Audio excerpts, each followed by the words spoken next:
My name is Katherine Johnson. I'm an assistant lecturer in the Learn program and the English department at the University of Wyoming. I'm also the co-chair of the campus community there.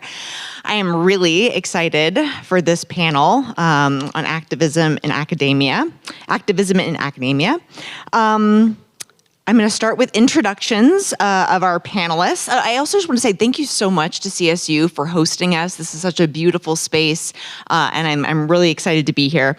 I'll introduce our panelists and then tell you a little bit about what I'd like to hopefully accomplish in about an hour. I think this conversation is going to fly by. So I will do my introductions starting here with Alice. Alice Dreger's PhD is in History and Philosophy of Science from Indiana University. Besides doing work in the history of medicine and bioethics, she worked for about 20 years in intersex patient advocacy. That work took her into other forms of patient advocacy and eventually led to the academic freedom activism she now does via her position at Heterodox Academy, where she is managing editor for the intellectual magazine Inquisitive. Her best-known book is Galileo's Middle Finger, Heretics, Activists, and One Scholar's Search for Justice, which is excellent, by the way. You should read it. Anne M. Little is professor of history at Colorado State University, where she teaches about early North American history, women's history, and the history of sexuality. She is the author of Abraham in Arms, War and Gender in Colonial New England, and The Many Captives of Esther Wheelwright. Her next book is Natural Women, Nature, Maternity, and Liberty After the Revolution. Martha McCaughey is professor of sociology emerita at Appalachian State University and currently works at the University of Wyoming, leading the Free Expression, Intellectual Freedom, and Constructive Dialogue Initiative. The author of Caveman Mystique, Pop Darwinism, and the Debates Over Sex, Violence, and Science, Martha's scholarship covers gender, technology, and violence. A longtime member of the AAUP and HXA, from 2023 to 2024, Martha worked at HXA as the Director of Campus Engagement. Spencer Pelton is the Wyoming State archaeologist and adjunct faculty at the University of Wyoming. A native of East Tennessee, Spencer received his PhD at Wyoming in 2018 and became the state archaeologist in 2019. As state archaeologist, Spencer oversees the largest archaeological repository in Wyoming, responds to human remains discoveries on private and state lands, serves as an instructor and graduate committee member at the University of Wyoming, conducts talks and organizes public outreach events, and researches sites significant to understanding Wyoming's human past. Spencer is an author on over 30 papers and chapters related to the North American prehistory, primarily in the Great Plains and Rocky Mountains of the West. He lives in Laramie, Wyoming, with his wife, Hallie, their daughter, Maisel, and dog, Oyster. Matt Burgess is an assistant professor of economics at the University of Wyoming and the faculty mentor to Bridge UYO. His research focuses on environmental economics and political polarization, and he hosts the Grounded Not Divided podcast. A longtime member of HXA, he was the recipient of the first Open Inquiry Award for teaching in 2020, and he co-founded the CU Boulder campus community before moving to UW. Thank you all for being on this panel. So here's what I'd like to accomplish in this hour. So first, I would like for the panelists to articulate a general understanding of the relationship between activism and academia across their disciplines, consider how our understanding of the purpose of the university complicates or clarifies the appropriate relationship between activism and academia, and consider solutions to the problems and concerns raised, as well as who should enact these solutions, thinking about what John Tomasi raised last night about the government or outside forces versus inside. I'm going to be keeping time. I know that there are many great things to say about this topic. I'm going to encourage everybody to be concise and to the point so we can get all of those great ideas out there.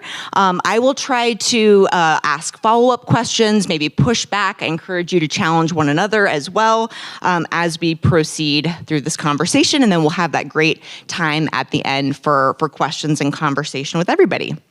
So first, I'd like to invite each panelist to describe his or her own interest in the tension or relationship between activism and academia from your perspective and experience. So briefly, what has been your experience in the nexus of activism and academia, and what concerns you? What perspective are you bringing to this conversation? Alice, do you want to start? Thank you. So I come from a slightly strange background in terms of HXA members because my background is actually from doing activism within academia. And I'll just say that part of the reason I was attracted to HXA and part of the reason I came to work at HXA is because I do believe that change work is important in the world, and I see my work at HXA as being advocacy or activism, depending on what you want to call it, trying to improve university cultures. You know, whether or not people use the word advocacy or activism depends on whether or not they like it. So if they don't like it, they call it activism, and if they do like it, they call it advocacy. So what I try to do is when people like what I'm doing, I call it activism to startle them. And when they don't like what I'm doing, I call it advocacy to calm them down. So I find it useful to think about that division. You know, I also come out of a background of having worked at 3 land-grant institutions. And I think as we talk about what culture looks like at different places, it's very important to remember that land-grant institutions have built into them a kind of activism. They are specifically about taking care of the people of our states. And that's a very kind of special setup for scholarship. I think it's a thrilling setup for scholarship. But I think that's one of the things we have to tackle is that question of how the mission is not the same at every institute of higher education.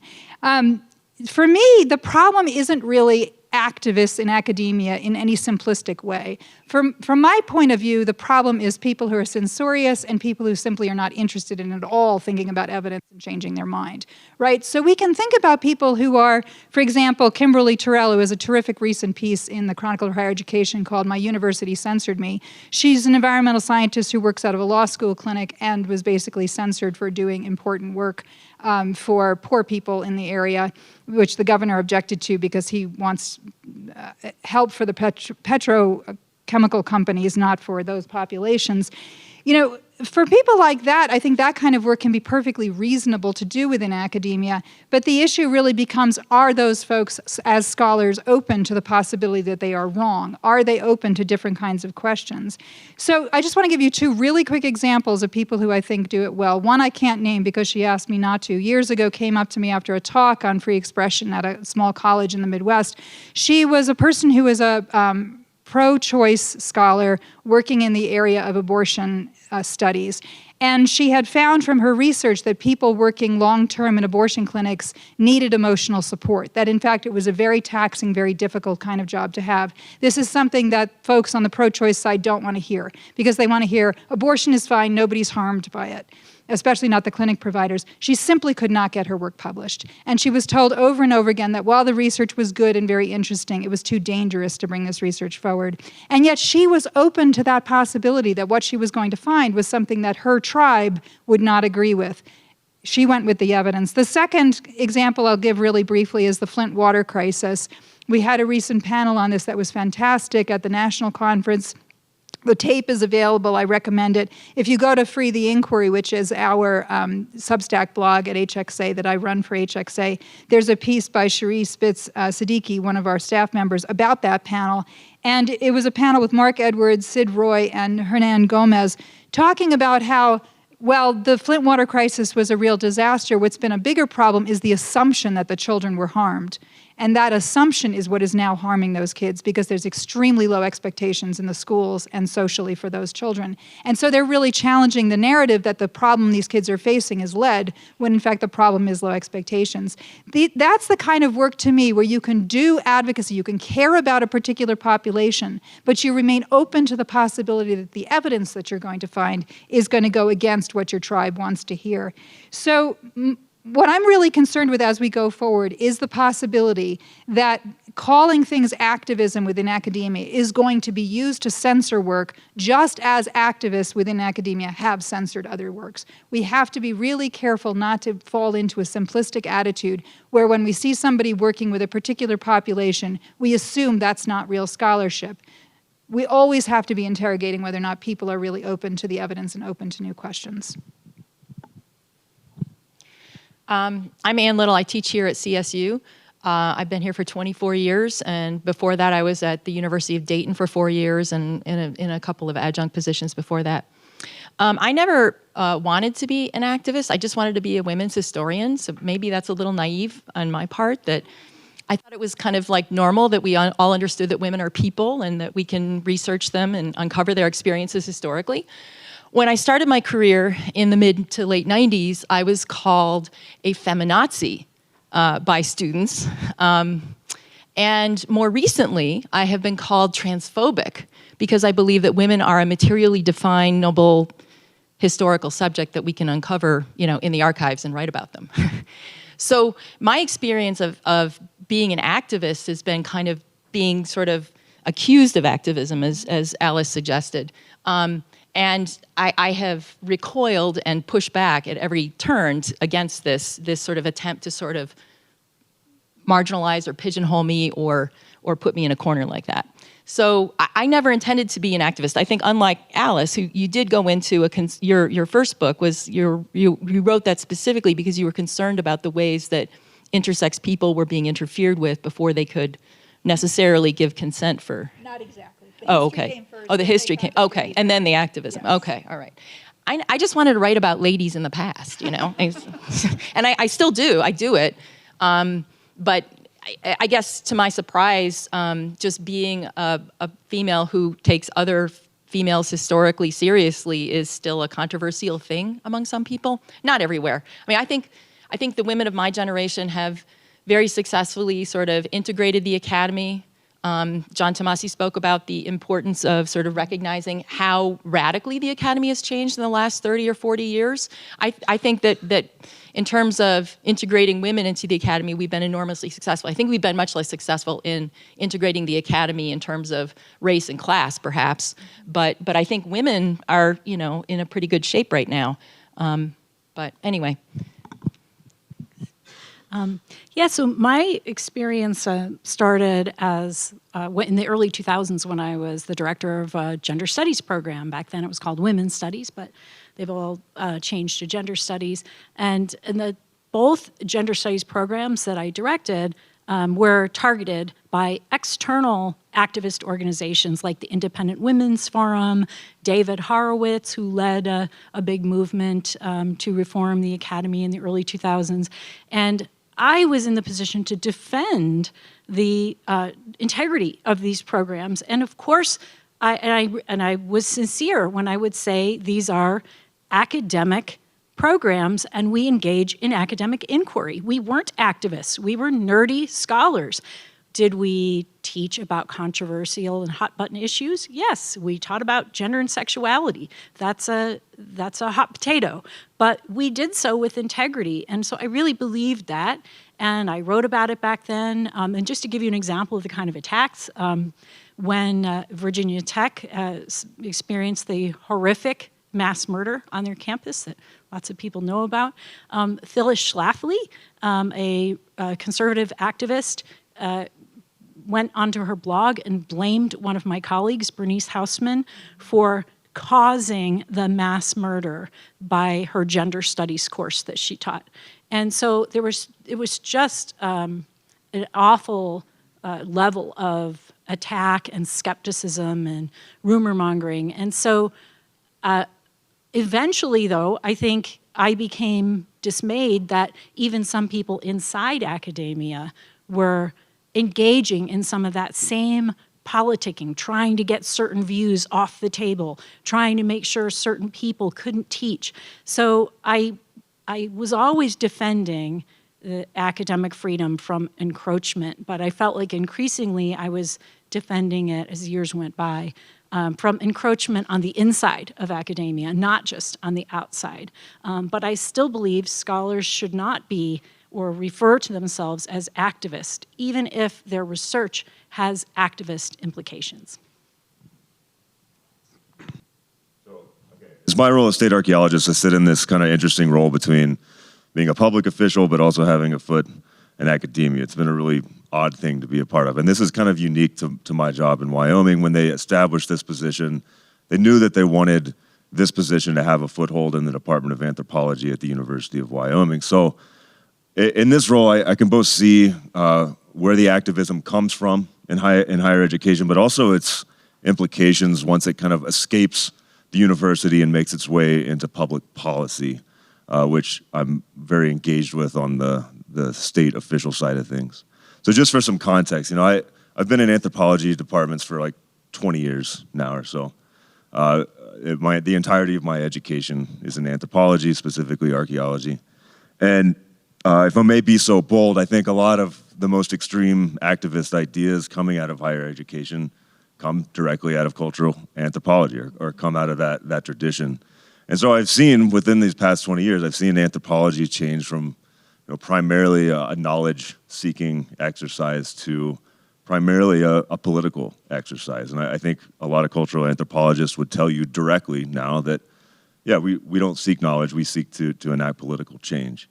And I've seen that happen through the course of my career, and then I've also seen those ideas escape anthropology departments and work their way into federal regulations and laws that have in turn directly impacted our discipline. So all that to say is I'm personally pretty skeptical of the role in activism in academia.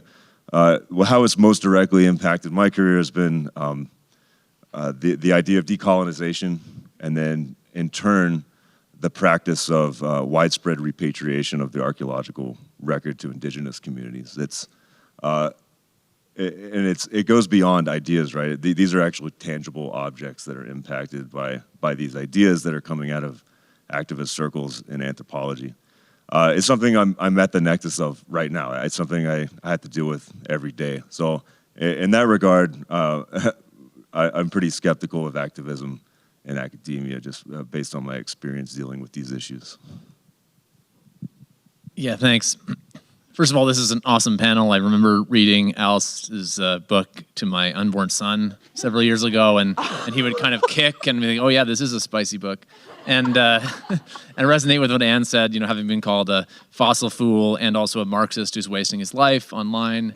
I think Martha has an essay recently about scholar optimism that I really recommend. I think that while I share many of the concerns that have been raised with the idea of activism, particularly stealth activism, kind of as my colleague Roger Pilkey would call it, sort of pretending that you're engaging in scholarship when you're really engaging in activism. I also think it's true in a lot of fields, certainly including environmental fields, that we go into these fields hoping that our research is going to make a difference. And so, and doing that is not at odds with doing rigorous research, as Alice talked about and Martha's essay lays out. The thing I want to talk about here is public scholarship. If you're engaging as a public intellectual, like you're blogging, you're podcasting, you're doing media appearances, I think it's pretty much impossible to avoid ever doing something that somebody might consider activism. So, for example, if somebody asked me as an economist in a TV interview, is it a good idea to fire the head of the Bureau of Labor Statistics because you don't like the job numbers? I would say no, it's not, right? And here's why. So I think you can't avoid it. I think what you can do is make sure that you're clear about where your expertise ends and where your opinion begins. And I think when you don't do that is sort of when you get into a problem with stealth advocacy. I think it's helpful to call balls and strikes as you see them on both sides. And I do think there are some places where you should just not state your opinion at all. So, for example, I had a research paper finding about a year ago that climate denial was hurting the Republicans in elections. And so I got asked to do a lot of interviews about this around the 2024 election. And there was one time I was on California Public Radio, and they asked me basically, should we vote for Harris kind of on because of climate change? And my answer was, as a Canadian public university employee, I feel very strongly that it's not my job to tell you who to vote for, right? But certainly the platforms of the two parties in this issue are very different. And so no matter what your views are, I encourage you to do your research, and I think you'll be able to make some kind of a decision. So I guess that there's a way to engage and to give your opinion, but sort of still do it in a way that's trustworthy. And then the last quick thing I'll say is, I do think there's a challenge in parts of the academy that are monocultures ideologically. I do think there's a legitimate critique when people who are on the other side of the political spectrum point out that, okay, it's fine for academics to give their scholarly opinion and even their personal opinion on this issue, but if every single academic is on this side and the public is footing the bill for all of them, that's a problem. I think that's a legitimate point. Thank you, everybody. So now I'd like to focus our thinking here more directly on the theme of the conference, which is what is the university for? So what is the purpose of the university? How does that purpose help us understand the appropriate relationship between academia and activism?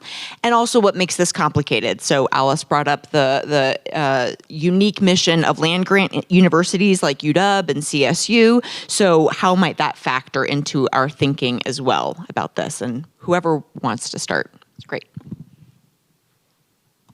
First, I just want to make a plug for Inquisitive. We have in the which I edited for HXA. In the discipline issue, we actually have 3 pieces, including the piece Matt was talking about that Martha wrote about scholar optimism versus scholar activism.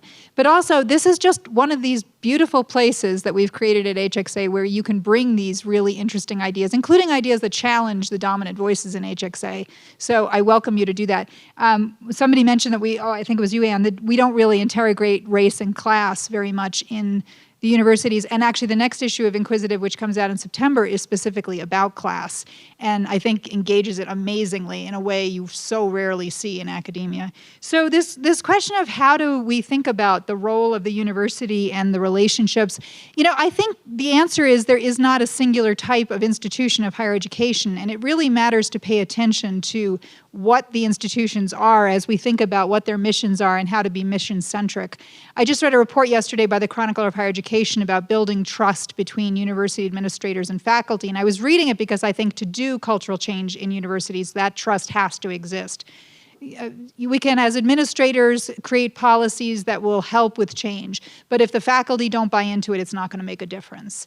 So I think it's critically important that we do that kind of trust building. But one of the things that they were talking about was the idea that if you remain mission-centric, you can get a lot more buy-in from the constituents of an organization. So I think it's very important that we look at the missions of our institutions and ask the question, is the mission well articulated? And does it, in fact, seek what we think it should be seeking? So, it may be different for different places. Community colleges, for example, may have very different types of missions than a place like Harvard or a place like a very large land-grant institution. So as we think about that, we think about what's the relationship with our constituents, and the constituents may be internal versus external depending on the institution. For land-grant institutions, a lot of our constituencies are external. And when Matt says we have to think about, if we're publicly funded, do we in fact have representation reasonably of the kinds of voices and ideas out there? I think that's exactly right.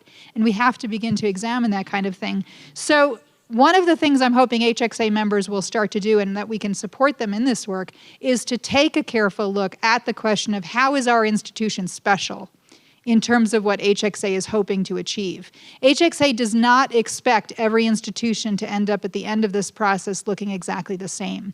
What we expect is that places will adjust these ideas based on their own realities of what they can achieve and who they are serving in the world. And a place like University of Wyoming is, to my mind, already an exemplar in terms of the way that it's out there, taking care of the people, but also taking care of making sure the faculty understand part of their moral obligation is to be bold. I love that, and that's so important. I think universities need to tell the truth. I don't know about the rest of you, but I feel extremely demoralized by this age of great fragmentation we've been living through for the last 15 or 20 years. And I'm just really sick and tired of being lied to. Being lied to by mass media, being lied to by politicians. When I talk to my students about this, sort of in a more circumspect way, and we talk about honesty in academia, I present to them a couple of big cases that happened about 20 or 25 years ago in history of people who were found to be lying about their research or lying about their personal biographies and their teaching. And the students are always shocked. to read stories about faculty who would misrepresent their own biographies to, present themselves as a certain kind of person, or shocked that people would conduct research fraud. And I think we need to hold on to that kind of sweet naivety that a lot of students bring to us, and understand they look to us at universities as maybe the last people who are going to tell them the truth. And I like Alice's idea about being bold, because sometimes telling them the truth is bold. They don't always want to hear what the truth is. But I think we really just need to tell the truth. I would say that we have to grapple with the tension between ideas that the purpose of the university is to discover, disseminate, and apply knowledge on the one hand, and to support democracy on the other hand. I think these goals can be in tension. I think there's a real strong relationship between universities and having an educated population and having a vibrant and healthy democracy, but I'm not sure that the relationship is as direct as some of my colleagues suggest.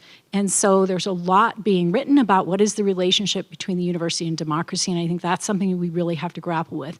Where I come down is that I'm not an expert in how democracy operates and how to teach students how to participate in a democracy. So I have no business as a sociology professor or a gender studies professor teaching that or teaching students how to be a better citizen.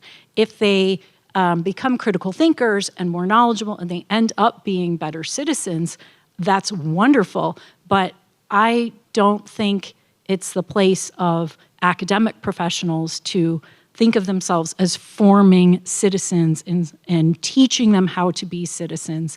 And I think that actually, that idea that universities are there to promote or save democracy actually rationalizes a lot of the scholar activism that I find problematic.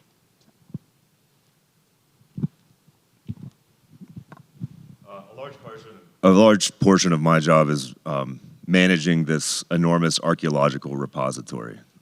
It's the University of Wyoming Archaeological Repository. Every artifact, almost every artifact from the state of Wyoming ends up there in kind of one of these big rooms like in Indiana Jones, just like a warehouse full of boxes and bags. There's like 4 million objects in here. So when I started thinking about this question, and this is showing my bias, but I think the goal of the university should basically be curators of knowledge. The university used to be a place to it was the only place where you could actually access knowledge, right? It was the only place that had libraries, the only place where you could get this knowledge from professionals in your field. That's just not really the case anymore. There's a lot of places for people to get information now. I would argue there's probably too much information at times, and it's crippling for a lot of people. They can't really sort out what's real from what's fake. It's only going to get worse with AI and everything. I see, I guess, the role of the university going forward as being curators of this amazing body of knowledge that we've amassed over generations. An institution that can actually parse what's real from what's fake, actually engage with that in a meaningful way, but also curators of the physical objects that underlie all this knowledge production, right? Universities are not just ideas. Universities are physical spaces that have things like archaeological collections or geologic collections, paleontological collections, libraries full of the actual physical words that comprise the basis of our knowledge system. I think the danger in letting activism creep too much into that curatorial process is that you start to lose your way. If you start caring too much about political objectives in this process of curation, of actually curating knowledge in a way that has an extreme bias to it, then you start to lose your way. You start to, the objects and the knowledge that you're caring for starts to degrade over time, in my opinion. But ultimately, I think that should be, going forward into this next century, that should be the university's primary goal, is to think of themselves as curators of this overwhelming knowledge system that we've produced over the past several generations. Yeah, 2 quick points. The first, I want to come back to something that Anne said, which is tell the truth. And I think that there's often a 2 wrongs make a right fallacy that contributes to the trust problems that universities are facing. So, for example, the current Trump administration has not been super friendly to climate science, right? They're thinking about canceling satellites, taking down a major observatory, canceling the National Climate Assessment, big funding cuts, et cetera, et cetera, et cetera. They put out this, the Department of Energy put out a report recently that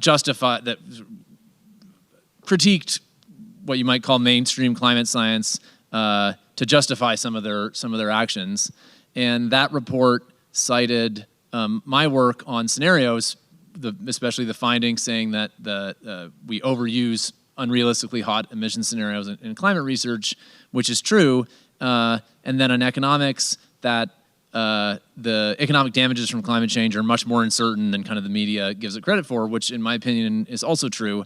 And then it said a bunch of other things, some of which were quite controversial about like CO2 fertilization and climate sensitivity that I'm not an expert in. And so when the media contacted me for comment, I said, they cited the area they cited my work, they basically got it right.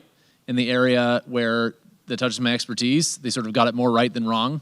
But a couple of my colleagues were not super happy that I kind of hadn't, been kind of more negative. Because of this kind of larger context, which I did critique the larger context kind of in another forum, and I think it's like it's a very slippery slope, right? If climate science is being attacked, where one of the points of attack is we're dishonest, and my response is to sort of attack the attack in a dishonest way, I think too few people realize that is the thing that feeds the attack, not the sort of saying, yes, on this area where I'm an expert, I think they got it more right than wrong.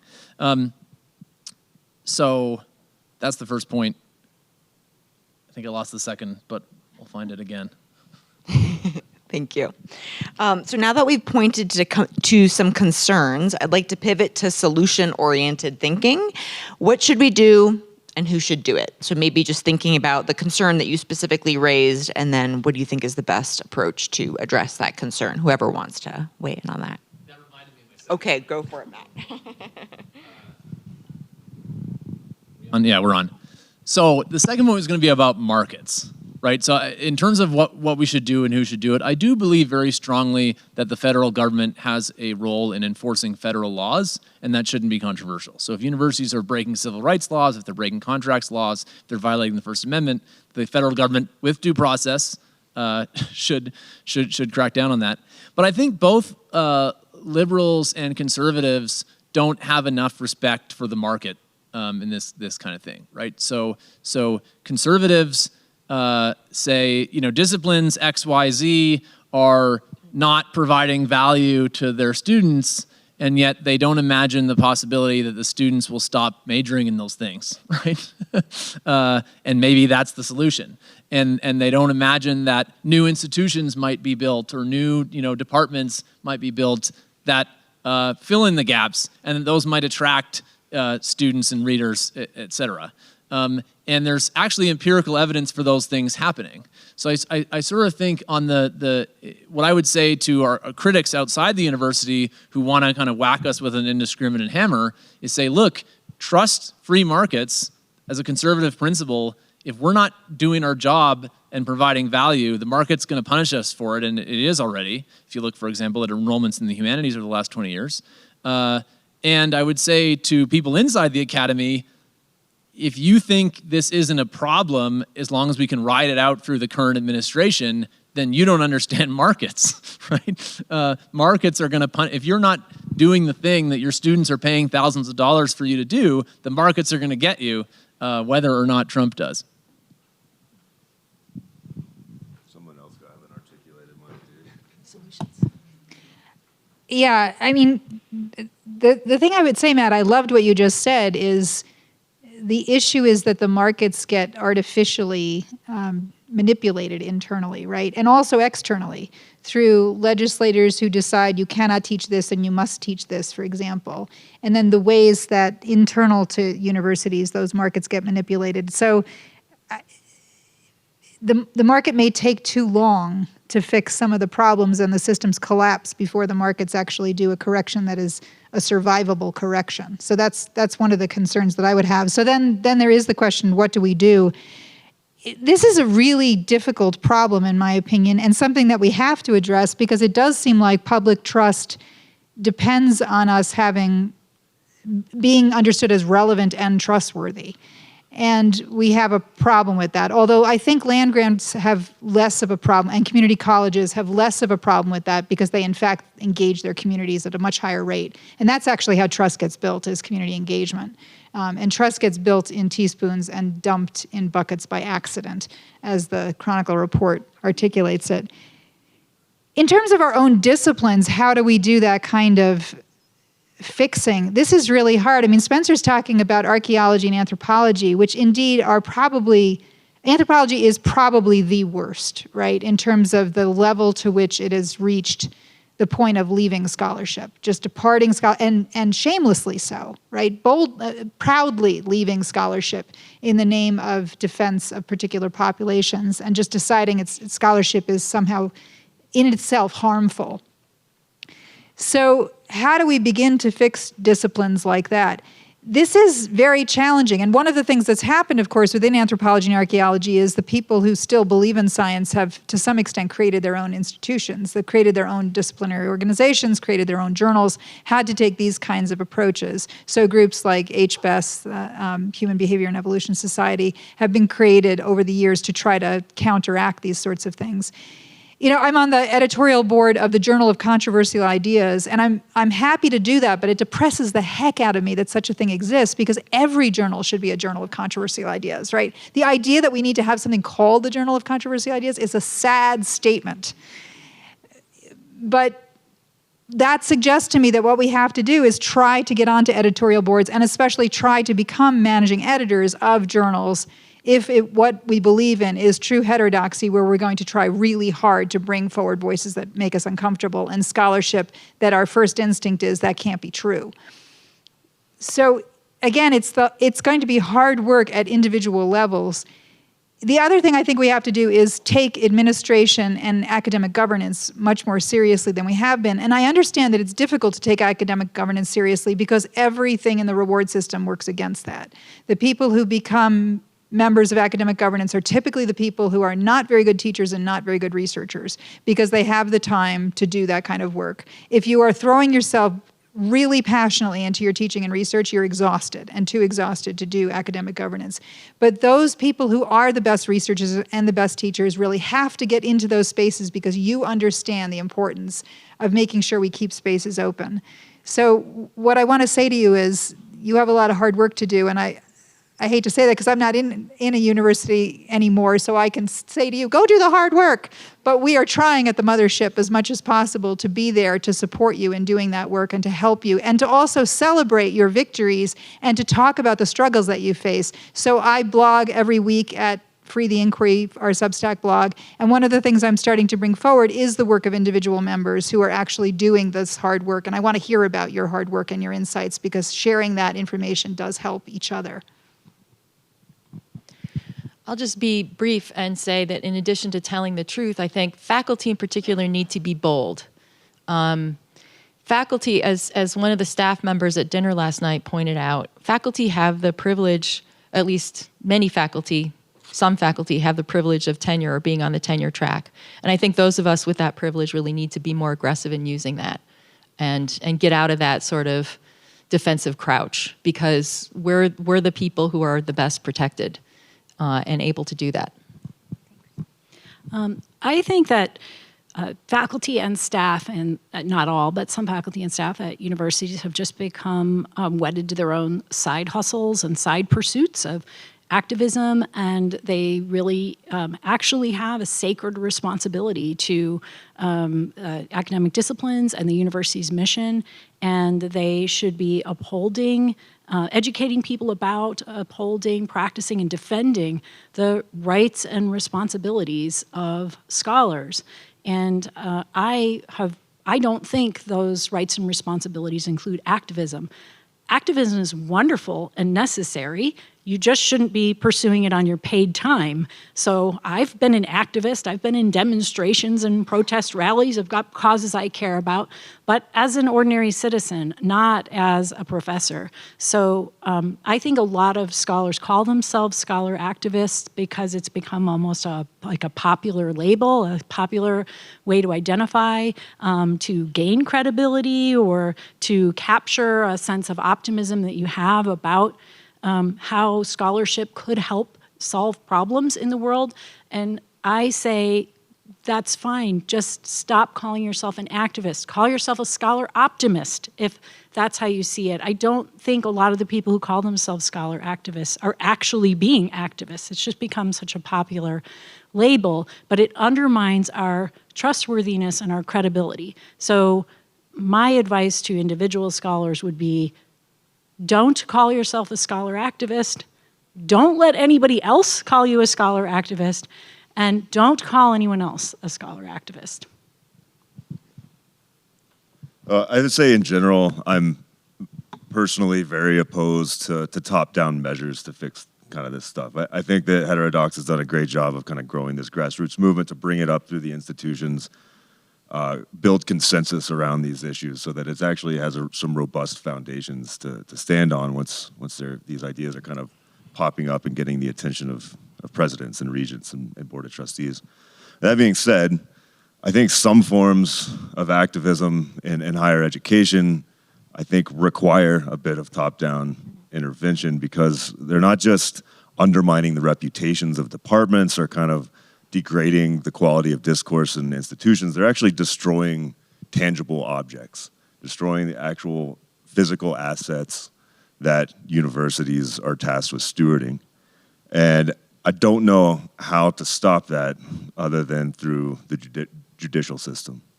And so unfortunately, I do think that some of us that manage some of these tangible assets, archaeology, it could be zoological collections, geological collections, libraries, things, actual physical objects that universities are tasked with. I think we do have to start thinking a little more critically about how we're going to tackle some of these issues in a legal sense. And I will say, I know I'm dwelling on archaeology a lot, it's what I know, but you can imagine a different scenario, right? It's like a climate denier activist opens up the doors to the Greenland ice cores and lets them all melt. That's the kind of thing we're talking about, right? If you're tasked with the care of physical objects that kind of underlie the knowledge base that we rely upon, that universities are tasked with passing along to the next generation, you have to start engaging with the legal system a little bit to ensure that those objects are protected forever and that certain strains of activism don't completely disappear them along with their political goals. One more question, and then we're going to transition to Q&A. So perhaps keep your answers concise. Last question: does your membership in Heterodox Academy constitute activism?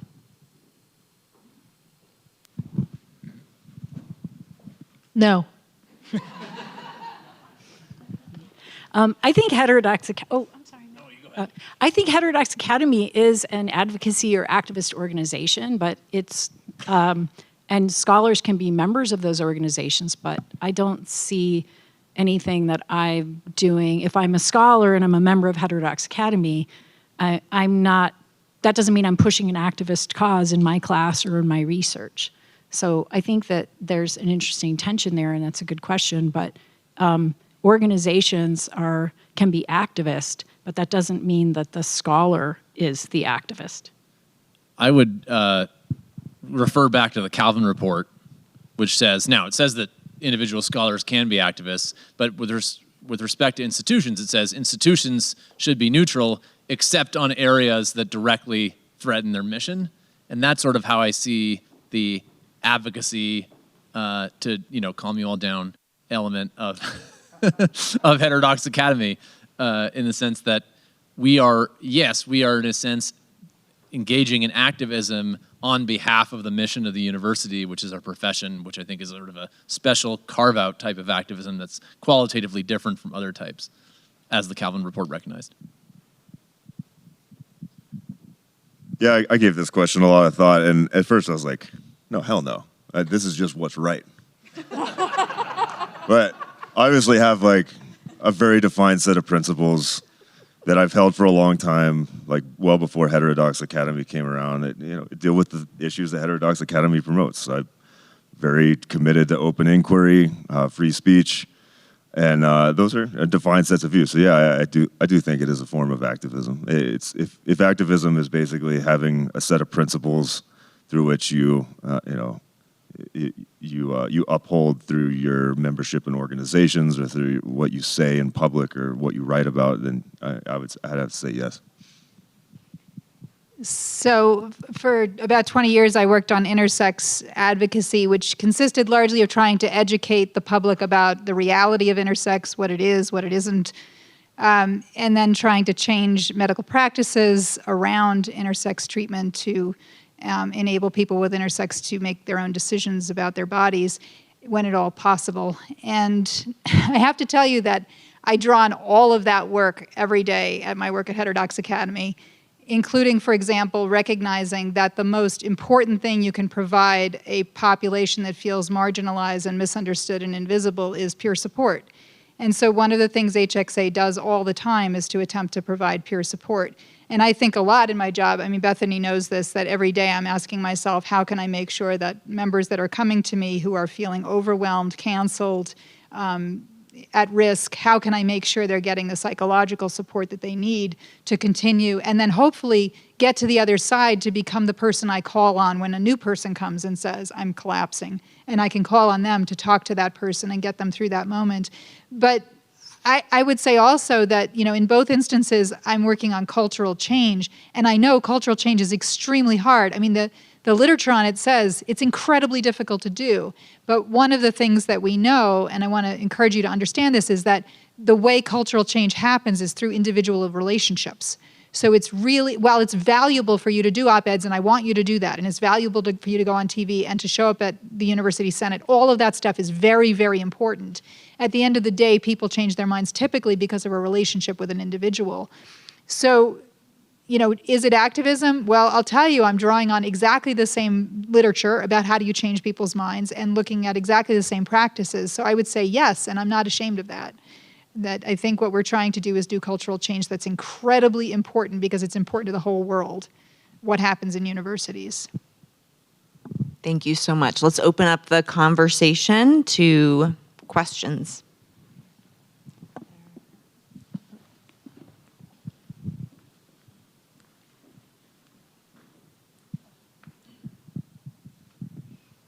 Hi, my question is for Spencer. I don't know very much about archaeology. Could you speak a little bit more to the issue of these artifacts being destroyed? Like, why is that the case? Like, what is happening exactly? Sure. So this all stems from a 1990 law called the Native American Graves Protection and Repatriation Act, which is a very noble gesture. I'm in general a big supporter of that law, and what it required was for museums and universities to return ancestral remains to living people.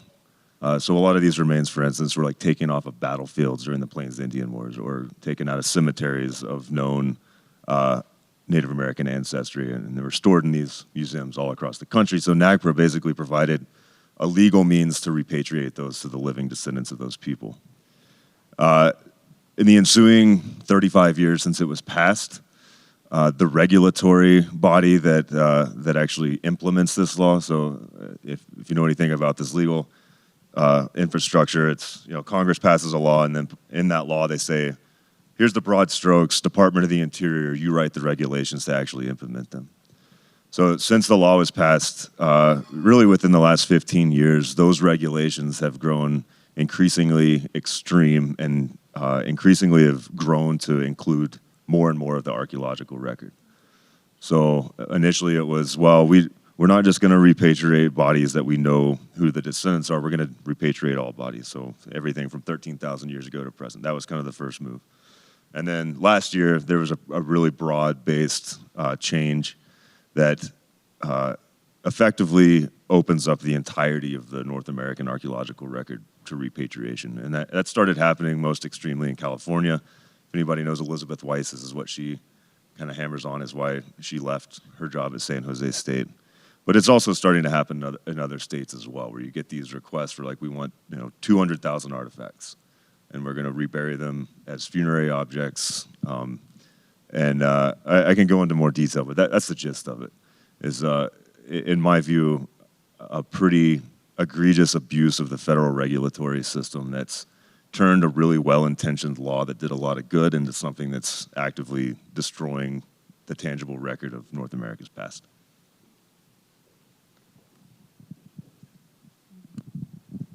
So I have a question related to Spencer's comment. You don't necessarily have to answer it, but just the idea that the university is a curator of knowledge. I like that analogy, but thinking about curation, if we look at the definition of curation, it's a careful selection, which necessarily means we're selecting certain things to stay and certain things not to stay. So as we act as curators, how do we safeguard or maybe gatekeep that selection process to ensure that it's fair, that it's representative, like someone was saying, the representative of our constituents. I think that was Matt. How do we safeguard that? Yeah, it's a good question. I think the main thing you do is you curate on the basis of standards of evidence and not on the basis of other things, right? So you don't have to, I think it's like 20 to 25% of Americans believe in ghosts.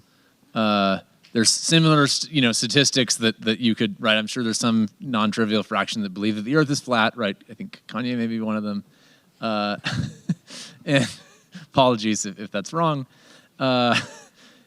And so, sure, yeah, you are curating, but I think there have been examples that have been brought up on this panel and others, and I'm sure many of you are aware of examples of where the curation, even if sometimes it's being claimed to be about standard of evidence and facts, isn't really about that, right? It's at the most maybe well-intentioned level, it's about concern for some vulnerable group, or it's about, concern, we don't want to appear to support certain administration here because we don't support them here.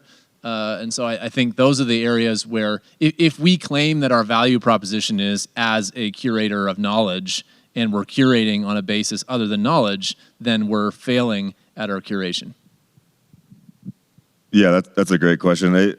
The thing that came to mind for me was just, we should just embrace that role, right? We already do it. There's no courses taught on CSU's campus in how to make pipe bombs, or there's certain things that are off limits, right? And whether or not we recognize that we're doing that anyway. And I do think that conceptualizing the university in that way, it opens the door up for there to be a lot of plurality in what universities curate, right? Certain universities could be known for curating, the hard sciences. Other universities are known for curating preferentially the humanities or whatever. So then you actually have a little bit of honesty in the process where people can look at their options and where to seek higher education and actually see a unique identity attached to each of those universities that's related to how the sorts of ideas and objects that they curate. I'd love to just chime in briefly too. I think making the process transparent so that that's part of it. This is how we decide, what we think is valuable and what is not, and making that process alive, and that part of the question is great.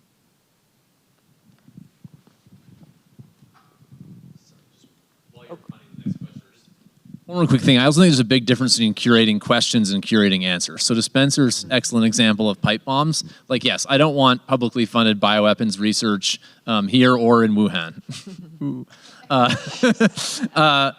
And I think it's even fine on some of these, socially contentious questions.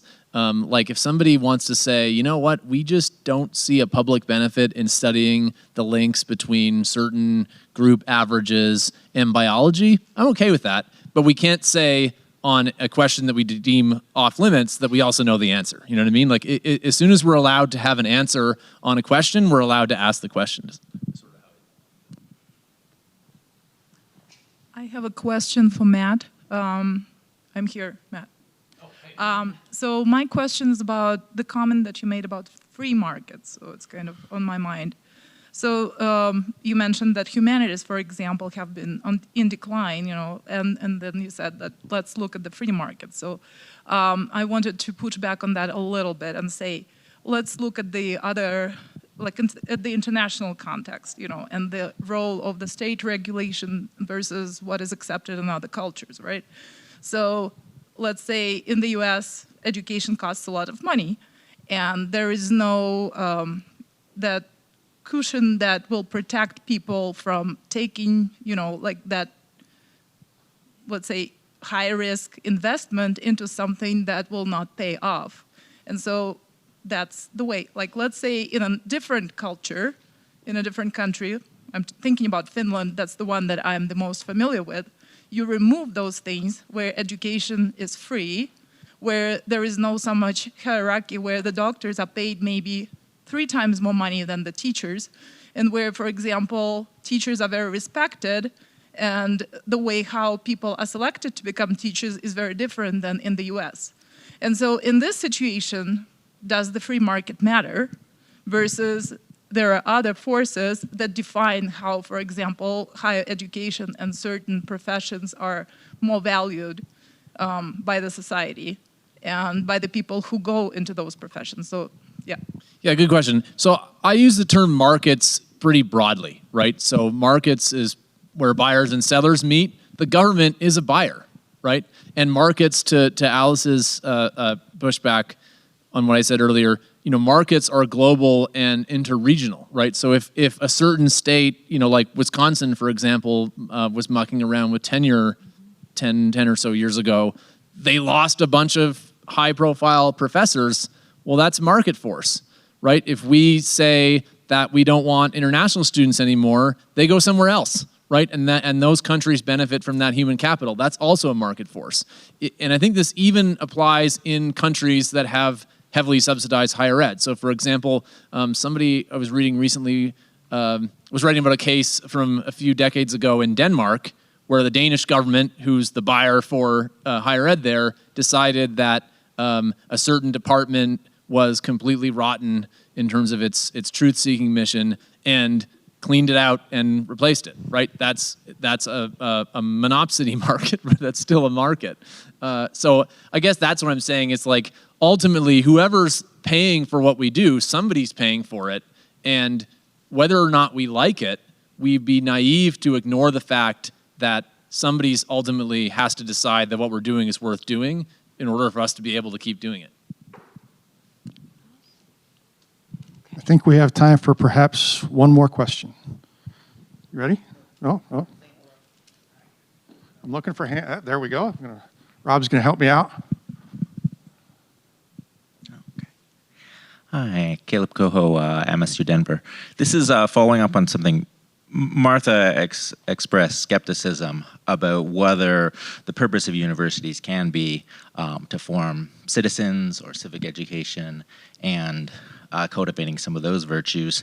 And I wanted to follow up and kind of push back, because one of the tricky things, so I'm coming from philosophy, I teach Aristotle and about the virtues, and one really good point he makes is that it's kind of pointless to get a theory of the virtues that has nothing to do with practice. The value of virtues, the value of wisdom doesn't just come from learning about it, but from practicing it. And in that way, just as we don't just learn theories of nutrition or theories of exercise, but never put them into practice, there'd be something weird if it was totally disconnected.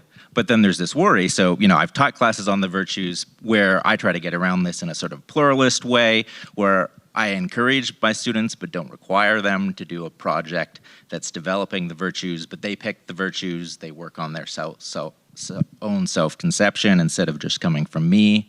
But I want to ask either Martha or the rest of the panel, do you think there's something inherently off about that kind of project where you are explicitly encouraging students to take moral stances and develop moral character, or is that something that's only a problem if it's just all based on one theory and isn't pluralistic enough?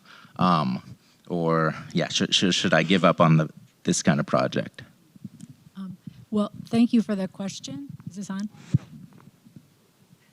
Okay.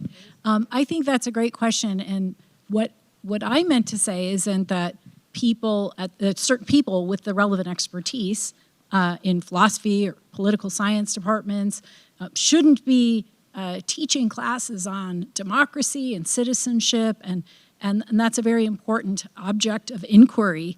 It's not my area of expertise, so I don't want people like me pretending that we are capable of teaching that stuff any more than I'm capable of teaching a nursing class.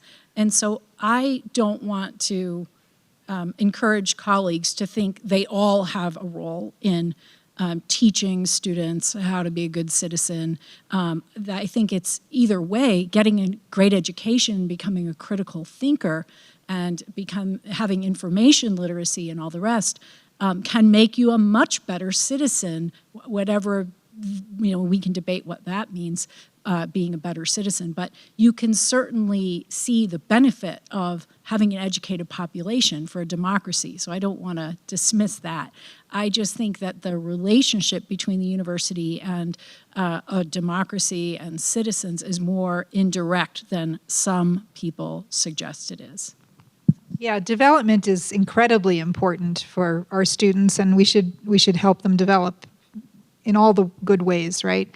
Especially a generation that is so high at risk needs us to take seriously the idea of moral development. I think it's not at all inappropriate. What's inappropriate is when people have a particular notion of morality that they're trying to get all students to conform to. And that's, I think, where many of us become very disturbed. Yeah, just to quickly jump off on that, I think that one of the challenges in this polarized time is that I think kind of everybody has an instinct that some type of moral development is part of education, certainly in K-12, a little bit in college, but because we get divided on what the right morality is, and then people trick themselves into thinking that they're not for morality. So it reminds me of doing a podcast a couple of years ago with Heidi Ganahl, who ran for governor of Colorado a couple of years ago, and she had been a regent at CU and was pushing it back at one point against DEI requirements and pushing for civics requirements. And I remember that debate on one side, people were like,